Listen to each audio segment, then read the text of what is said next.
Vapour density पढ़ेंगे। Concept of vapour density, ये भी रिलेटिव टर्म है। जैसे RAM है, RMM है, वो कार्बन के रिलेट में था, ये हाइड्रोजन के रिलेटिव में। It is a type of relative density, relative term है, हेंस हैज़ नो यूनिट, इसका भी कोई यूनिट नहीं होता है।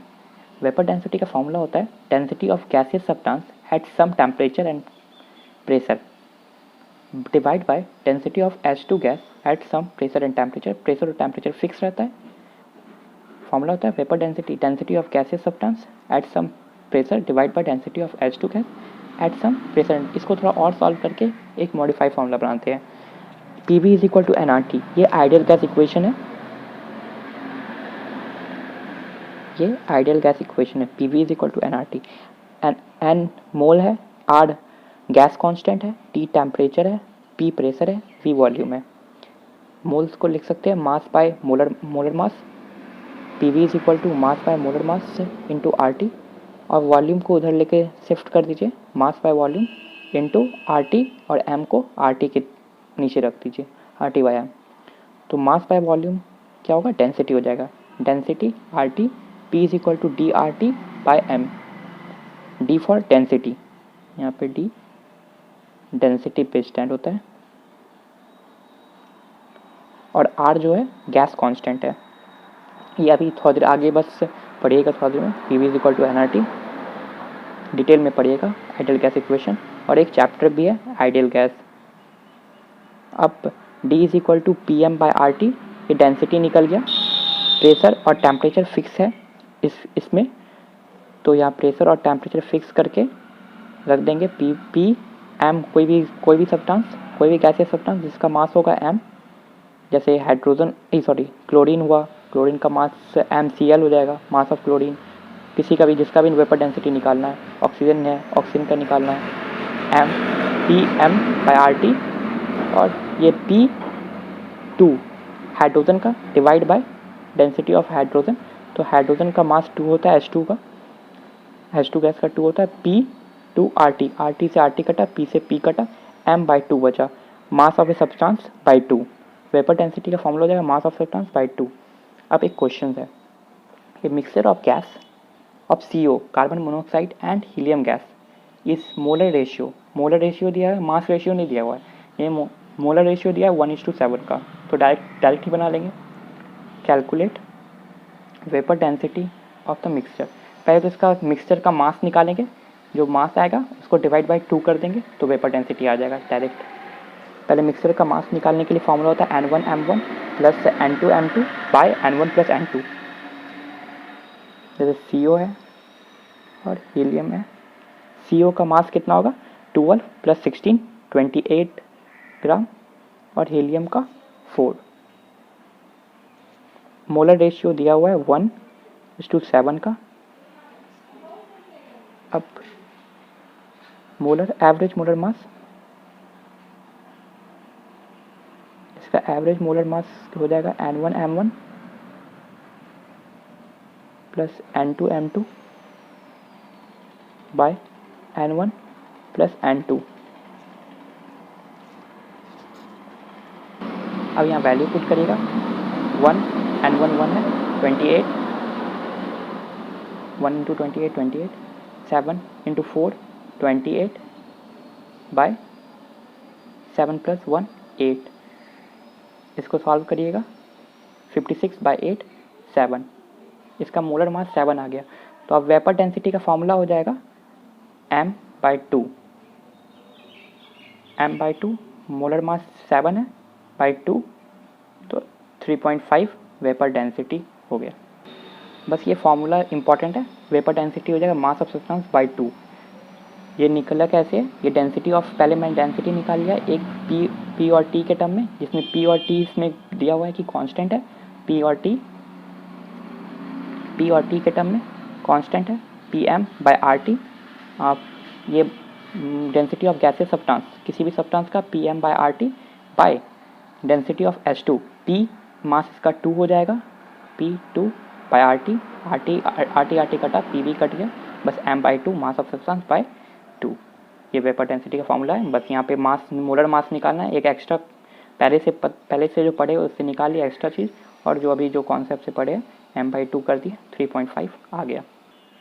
अब जो आइडियल गैस इक्वेशन बोल रहे थे वो आइडियल गैस इक्वेशन आ गया। PV is equal to nRT। P pressure exerted by the gas, P stand for pressure exerted by the gas, V stand for volume of gas, और container जिसमें container है gas, जिस container में उसका gas. N stand for total number of moles, R stand for gas constant जिसका एक exact value होता है कांस्टेंट का, वो आगे देख लेंगे, और T stand for absolute temperature, और टेम्परेचर ऑन केल्विन स्केल। ये केल्विन में T हमेशा केल्विन में लिया जाता है। ये आइडियल गैस इक्वेशन है। Unit of pressure. अब सबसे पहले सबका यूनिट देखेंगे। यूनिट ऑफ प्रेशर का यूनिट SI यूनिट पास्कल होता है, newton metre square. Force, pressure का फॉर्मूला होता है फोर्स बाय एरिया। फोर्स का यूनिट न्यूटन और एरिया का मीटर स्क्वायर, तो न्यूटन मीटर स्क्वायर और पास्कल। तो 1 atm is equal to atmospheric pressure अगर नापना होगा तो 1 atmosphere, 1 atmosphere is equal to 1.01325 into 10⁵ pascal के बराबर होता है। 1 बार और 1 atm में ज़्यादा अंतर नहीं होता है, ये 10⁵ पास्कल होता है ये, जबकि 1.01 इंटू 10⁵ पास्कल होता है 1 atm, और 1 बार होता है 10⁵ पास्कल, और 1 atm इज इक्वल टू होता है 7 सेंटीमीटर ऑफ Hg। Hg के टर्म में जब नापा जाता है प्रेशर, तो जैसे थर्मामीटर में नापा जाता है Hg के टर्म में प्रेशर नापा जाता है, और 760 सेंटीमीटर ऑफ Hg, और प्रेशर 1 atm 770 mm, बस सेंटीमीटर को mm में चेंज कर दिया तो एक 10 से मल्टीप्लाई हो जाएगा 760 mm ऑफ Hg, और 1 atmosphere is equal to 760 torque. जितना mm ऑफ Hg होता है उतना ही टॉर्क का वैल्यू हो जाता है, और 1 atmosphere is equal to 14.7 psi। ये सारा यूनिट याद रखना है, सारा कन्वर्जन याद रखना है। वैसे यूनिट ऑफ वॉल्यूम का SI यूनिट तो होता है मीटर क्यूब, पर 1 litre is equal to 10⁻³ metre cube, और 1 metre cube is equal to 1000 litre के बराबर होता है। 1 मीटर क्यूब 1000 लीटर के बराबर होता है, और 1 litre is equal to 1000 ml, ये तो ऑब्वियस वाली बात है, और 1000 ml is equal to 1000 centimetre और 1000 cc। 1 ml is equal to 1 centimetre cube, 1 litre is equal to 1 dm cube. अब unit of temperature, SI unit तो केल्विन होता है, टेम्परेचर केल्विन में, और डिग्री सेल्सियस में कन्वर्जन के लिए डिग्री सेल्सियस में प्लस करना पड़ेगा। 273 को प्लस करेंगे तो केल्विन में चेंज हो जाएगा। जैसे 227 डिग्री सेल्सियस है, 273 ऐड करेंगे 227 में, तब वो केल्विन में चेंज होगा, 300 केल्विन हो जाएगा। 0 degree Celsius is equal to, अगर हो जाएगा 0 डिग्री सेल्सियस तो केल्विन में चेंज करना है, क्योंकि हमेशा टी जो है इस फॉर्मूले में केल्विन में डालना है, सेल्सियस में नहीं डालना है। 273 केल्विन, 0 में 273 ऐड करेंगे तो 273 केल्विन हो जाएगा। अब सेल्सियस को फ़ारेनहाइट में चेंज करने के लिए, सेल्सियस फॉर्मूला होता है सेल्सियस को फ़ारेनहाइट में चेंज करने में, Celsius is equal to 5/9 Fahrenheit -32 multiply कर, ये फॉर्मूला होता है। अब वैल्यू ऑफ आर जो गैस कांस्टेंट था, इसका यूनिट होगा, आप जानते हैं यूनिट क्या होगा, पहले PV is equal to nRT होता है फॉर्मूला, तो R को अलग कर लेते हैं, R को इधर ही रहने देते हैं, N और T को उधर भेज देते हैं, PV/NT। मतलब प्रेशर का जो भी ये होगा यूनिट इंटू वॉल्यूम का यूनिट, मोल, N का तो मोल ही होता है यूनिट, और टेम्परेचर का केल्विन है इसमें, तो केल्विन का यूनिट, मतलब प्रेशर का यूनिट इंटू वॉल्यूम का यूनिट जिसमें भी है volume by mole into kelvin. तो इसमें ढेर सारा अलग अलग पैरामीटर है, कभी atm लेते हैं, कभी बार लेते हैं, कभी पास्कल लेते हैं प्रेशर को, वैसे ही लीटर लेते हैं, कभी मीटर क्यूब लेते हैं। तो इसके हिसाब से वैल्यू R का डिफरेंट होगा। तो यहाँ 3 केस दिया हुआ है, जब प्रेशर का atm होगा और वॉल्यूम लीटर में होगा तो R का वैल्यू होगा 0.0821 atm into litre by mole into kelvin. ये देखिए atmosphere into litre by mole into kelvin. जब एटमोस्फेरिक प्रेशर को लेंगे, प्रेशर को एटमोस्फेरिक में लेंगे atm में, और वॉल्यूम को लीटर में लेंगे तो 0.0821 वैल्यू हो जाएगा R का। और जब प्रेशर को बार में लेंगे और वॉल्यूम को लीटर में लेंगे तो 0.0031 होगा, 0 छूट गया था, 031 होगा। और जब प्रेशर को पास्कल में लेंगे और वॉल्यूम को मीटर क्यूब में लेंगे तो 8.314 जूल मोल केल्विन होगा। यहाँ बार लीटर मोल केल्विन है, यहाँ जूल पर मोल केल्विन होगा।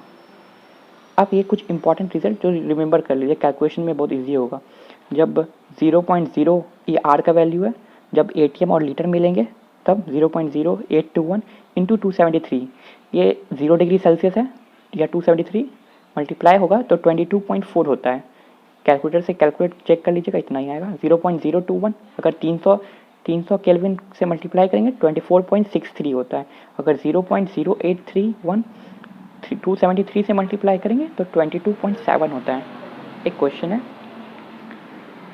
Helium gas is enclose in a vessel is equal to इतना लीटर। आप सब डाटा लिख देते हैं। पहले जो पढ़ रहे हैं वॉल्यूम है कितना 12.3 लीटर। एट प्रेशर भी कितना है 2 atmosphere. At pressure 2 atmosphere at 600 kelvin, temperature है 600 केल्विन। अब find mass of helium gas contain in the. Mass निकालने के लिए सबसे पहले तो उसका मोल निकालना पड़ेगा, और सबसे पहला इक्वेशन है हम लोग को पता है P V is equal to N R T दिया गया है। तो P V is equal to N R T से पहले मोल निकाल लेते हैं। एन क्या होगा, एन का आर टी को उधर ट्रांसफ़र कर देंगे तो N P V by R T, P V तो 12.63 पी सॉरी वी 12.63 है, पी है 2, आर का वैल्यू अगर ये एटमॉस्फेयर और लीटर में है तो आर का वैल्यू 0.0821 होगा। अगर बार और लीटर में होता है 0.0831 होता है। अगर मीटर क्यूब और पास्कल में, प्रेशर पास्कल में होता है तो 8.314 होता। सबका अलग अलग वैल्यू होगा, ये रिमेंबर करके रखिएगा। इनटू टी का 600 केल्विन, 600 केल्विन।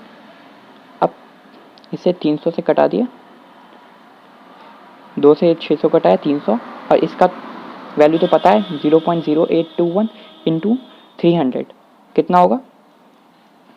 ये 12.3 है, ये याद रखिएगा 24.63 होगा। ठीक है,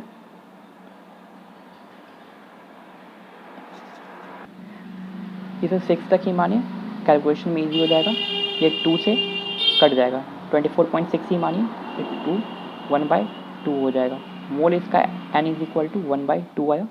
अब मोल 1/2 आया तो मोल का फॉर्मूला क्या होगा, weight of H E by molar weight of H E. Molar weight of H E कितना होगा, molar mass of H E is equal to 1/2। Weight of H E निकालना है और molar mass of H E 4 होता है तो 4 इधर multiply में जाएगा, 4/2 2 हो जाएगा, आंसर हो जाएगा 2। Weight of H E is equal to 2 gram. एक टर्म है स्टैंडर्ड टेम्परेचर और pressure S T P. S T P एक न्यू एस टी पी, एक ओल्ड एस टी पी है। ये जो है न्यू एस टी पी है। न्यू एस टी पी में इसमें कंसीडर किया जाता है, प्रेशर एक बार कंसीडर किया जाता है एस टी पी। अगर कोई भी क्वेश्चन में एस टी पी बोला गया तो उसमें प्रेशर एक बार होगा और टेम्परेचर 273 केल्विन 0 डिग्री सेल्सियस होगा। और अगर ओल्ड एस टी पी, एक ओल्ड एस टी पी में था प्रेशर 1 एटमोस्फेरिक था और टेम्परेचर 273 केल्विन ही था। बस न्यू एस टी पी में 1 बार होता है प्रेशर और ओल्ड एस टी पी में 1 एटमोस्फेयर था। जैसे एक क्वेश्चन है, calculate molar volume. Molar volume मतलब होता है 1 मोल वॉल्यूम में, मतलब volume by mole, 1 mole volume में। इसको डिनोट करते हैं वीएम से। तो formula 1 molar in litre of an ideal gas. तो एस टी पी और एक ओल्ड एस टी पी। पहला क्वेश्चन एस टी पी है तो पहले फॉर्मूला लिख देते हैं P V is equal to N R T, और हम लोग को निकालना क्या है वी बाय एन। तो एन को उधर लग के गए, पी को उधर ट्रांसफ़र किए, R T by P, R T by P, और इसको लिख देंगे V M is equal to V by N हो जाएगा, वी एम हो जाएगा, और आर टी बाय आर का वैल्यू इसमें प्रेशर होगा बार में 1 बार और टेम्परेचर होगा केल्विन में। 273 केल्विन, तो बार में है और ये केल्विन में, तो इसका R हो जाएगा 0.0831 इंटू टेम्परेचर है 273 केल्विन, तो इसका 22.7 लीटर पर मोल हो जाएगा। मतलब एक मोल में इतना लीटर प्रेजेंट होगा, एक मोल में इतना लीटर प्रेजेंट होगा। ये सिंपल सा, इससे यही मतलब समझ में आता है, वीएम का मतलब यही होगा, एक मोल में इतना लीटर ये होगा, प्रेजेंट होगा। अब फिर से निकालते हैं वीएम। वीएम तो पता चल गया कितना होगा, आरटी, ये VM is equal to RT by P होगा। अब सेकेंड क्वेश्चन ओल्ड एसटीपी में था, ओल्ड एसटीपी में था प्रेशर 1 एटमॉस्फेयर है, 1 एटमॉस्फेयर में तो आर का वैल्यू 0.0821 होगा और टेम्परेचर 273 केल्विन और पी का वैल्यू तो 1 है, दोनों में एटमॉस्फेयर और बार 1 है, तो इसका हो जाएगा 22.4। जो पहले से याद करके रखे हैं वो याद ही कर लीजिए, बार बार कैलकुलेशन में आएगा ही, तो 22.4 आ जाएगा। तो अगर अब ये मोल्स निकालने का एक और फॉर्मूला आया, number of moles of gas at STP. अगर एसटीपी में नंबर ऑफ मोल्स मतलब प्रेशर 1 है, तो volume of gas in litre by 22.7, क्योंकि 22.7 में एक मोल है, तो इसमें जितना लीटर है तो टोटल लीटर बाय एक मोल का लीटर, तो टोटल मोल निकल जाएगा। अब इसका भी यूनिट ही देख लीजिए ना, इसका भी यूनिट होता है लीटर बाय मोल, तो मोल ऊपर जाएगा, इसका यूनिट लीटर, लीटर लीटर कटा, मोल निकल जाएगा। अब एक क्वेश्चन है, which of the flowing has same molar under the similar condition of P and T. तो इसका वीएम कितना होगा, वीएम होगा, वीएम का formula R T by P ये होता है, प्रेशर और टेम्परेचर पे डिपेंड करता है, ये मास पे तो डिपेंड करता ही नहीं है, तो सबका सेम ही होगा, मास कितना भी हो मास पे तो डिपेंड ही नहीं करता है। R T by P pressure पे डिपेंड करता है। ठीक है, अब आगे चलते हैं। अब आगे नेक्स्ट चैप्टर, नेक्स्ट लेक्चर में, प्लीज सब्सक्राइब द चैनल।